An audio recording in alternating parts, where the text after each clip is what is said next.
దేవుని చిత్తము వేరు, దేవుని విధానము వేరు. దేవుని విధానానికి అంటే విధికి మనం దేవుని చిత్తాన్ని కనుక్కో అవసరం లేదు. దేవుని మందిరానికి వెళ్ళటానికి ప్రత్యేకంగా దేవుని చిత్తం కనుక్కో అవసరం లేదు. భర్త దగ్గరికి వెళ్ళటానికి ప్రత్యేకంగా దేవుని చిత్తము కనుక్కో అవసరం లేదు. ఈ విధిలో, ఈ విధానంలో మీరు నడవాలి, నేను నడవాలి. నాకొక విధి, మీకొక విధి ఉండదు. అందరూ కూడా ఈ విధానంలో నడవాలి. విధి వేరు, దేవుని యొక్క చిత్తము వేరు. స్తోత్రం.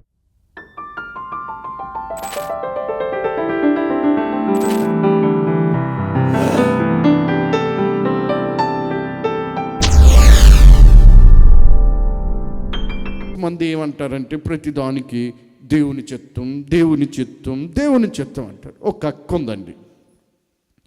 ఆ అక్క కూడా కనపడిన ప్రతి వారి దగ్గరికి వెళ్ళి, ఎందుకంటే వారి భర్తకి వారికి కొంచెం ఎడబాటు కలిగింది. ఒక 5 సంవత్సరాలు అయింది కానీ భార్యాభర్తలు కలిసి ఉండట్లేదు. ఇవి మంచి ఆత్మీయ పరురాలు.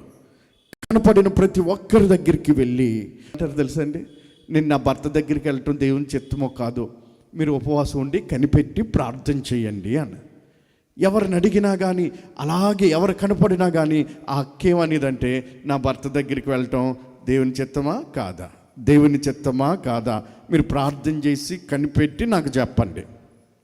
దేవుని చిత్తం అంటే వీళ్ళకి ఎలా ఉందంటే, ఒక్కసారి పొరపాటు నా దగ్గరికి వచ్చింది. ఎప్పుడు అడుగుతుందా అని ఎదురు చూస్తూ ఉన్నాను. మొత్తం మీద తమ్ముడు మరి అందరికీ చెప్పాను, నేను విన్నానక్క, మరి మీరేమంటారు, నా భర్త దగ్గరికి వెళ్ళటం దేవుని చిత్తమా కాదా? ఒక్కసారి ఉపవాసం ఉండి, నేను చాలా చిన్న కుర్రాన్ని, ఉపవాసం ఉండి ప్రార్థన చేయరా. అప్పుడు నేనన్నాను, అక్క, నేను ఉపవాసం ఉండి ప్రార్థన చేసిన, నీ భర్త కొరకు నేను కన్నీళ్ళు కార్చిన, రొమ్ము కొట్టుకుని ప్రలాపించిన, దేవుడేమంటాడో తెలుసా? దేవుడేమంటాడంటే, ఆ బావగారి దగ్గరికే వెళ్ళమంటారు. ఏ బావగారి దగ్గరికి? ఆ బావగారి దగ్గరికే వెళ్ళమంటాడు. కానీ ఇంకో బావగారి దగ్గరికి వెళ్ళమంటారు అక్క, ఇంకో బావగారి దగ్గరికి వెళ్ళమంటారు. ఈ చిత్తం ఎప్పుడు ఉండాలి? దిగక ముందు ఉండాలి. ఈ చిత్తం ఎప్పుడు ఉండాలి? పెళ్ళి అవ్వకముందు ఉండాలి. పెళ్ళి అయిపోయి 2 పిల్లల కన్నది, ఆ 2 పిల్లలు తాడు చెట్లులాగా ఎదిగారండి. ఇప్పుడు ఎట్టండి వెళ్ళటం దేవుని చిత్తమా కాదా, దేవుని చిత్తమా కాదా అంటే, దేవుడు ఏమంటాడు, నీ భర్త దగ్గరికే వెళ్ళి అంటాడు. రెండో మాట అండు. దీనికోసం ఉపవాసాలు ఉండవసరం లేదు, కన్నీళ్ళు కార్చవసరం లేదు. ఇది దేవుడు మనకి విధించిన ఒక విధానము.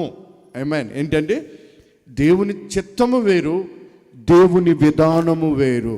ఆమేన్. దేవుని విధానానికి అంటే విధికి మనం దేవుని చిత్తాన్ని కనుక్కో అవసరం లేదు.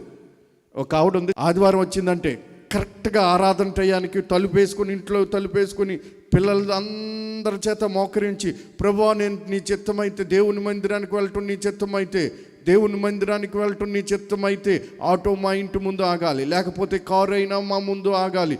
ఏమీ ఆగకపోతే నేను మందిరానికి వెళ్ళటం దేవుని చిత్తం కాదు. స్తోత్రం వేసేయ అని తలుపు తెరిస్తే ఆటో రాలేదు, కారు రాలేదు, ఏమీ రాలేదు. రేయ్, మీకు అన్నం వండేస్తానరా, మీరు ఆడుకోండిరా అని నేను మాత్రం పరుపు మీద దొరులుతాండ్రా అన్నట్లుగా మాట్లాడి ఆ రోజు మందిరం ఎగ్గొట్టేసిద్దండి. ఒక రోజు అడిగాను, ఎందుకు దేవుని మందిరానికి రాలేదు? దేవుని చిత్తం కాదండి నేను దేవుని మందిరికి రావటం, నేను చిత్తం కొరకు కనిపెట్టాను అన్నారు. దేవుని మందిరంకు వెళ్ళటం చిత్తం కనుక్క అవసరం లేదు. మనకు ఒక విధి ఏంటండి, ఒక విధి దేవునికి స్తోత్రం. ఈ విధిలో, ఈ విధానంలో మీరు నడవాలి, నేను నడవాలి. నాకొక విధి, మీకొక విధి ఉండదు. అందరూ కూడా ఈ విధానంలో నడవాలి. ఆమేన్. విధానము వేరు అంటే విధి వేరు, దేవుని యొక్క చిత్తము వేరు. స్తోత్రం. దేవుని మందిరానికి వెళ్ళటానికి ప్రత్యేకంగా దేవుని చిత్తం కనుక్క అవసరం లేదు. భర్త దగ్గరికి వెళ్ళటానికి ప్రత్యేకంగా దేవుని చిత్తము కనుక్క అవసరం లేదు. ఒక ఆయన నా దగ్గరికి వచ్చాడండి. దశభాగం ఇవ్వాలనుకుంటున్నానండి పాస్టర్ గారు అని.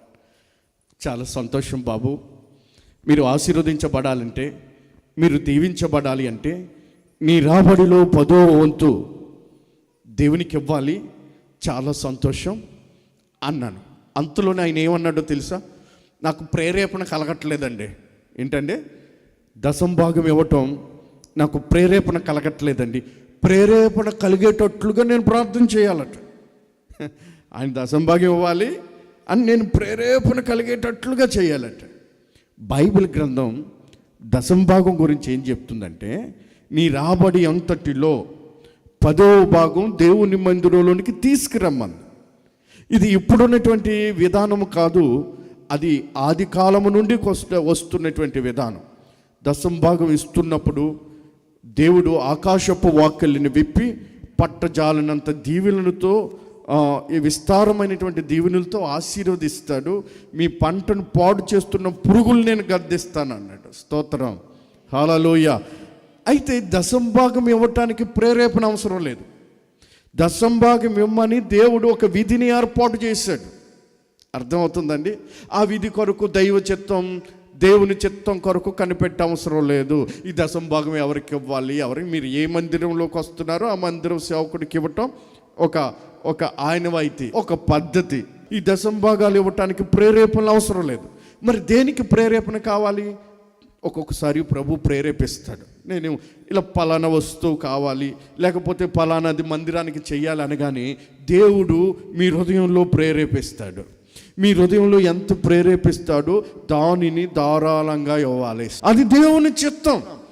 విధి ఏంటంటే, ఎవరైనా కానీ దేవుని మందిరంలో స్థిరపడి బలపడి ఆశీర్వదించబడిన ప్రతి ఒక్కరూ కూడా దేవుని మందిరంలో దశంభాగం ఇవ్వటం ఒక విధి. దేవుడి యొక్క విధి వేరు, దేవుని చిత్తం వేరు. ఆమేన్. అందుకని ఆయన చిత్తం ఏంటో ఎరిగి మనం ప్రార్థన చేయాలి. విషయం ఏంటంటే ఆయన చిత్తం ఏంటో ఎరిగి ప్రార్థన చేయాలి.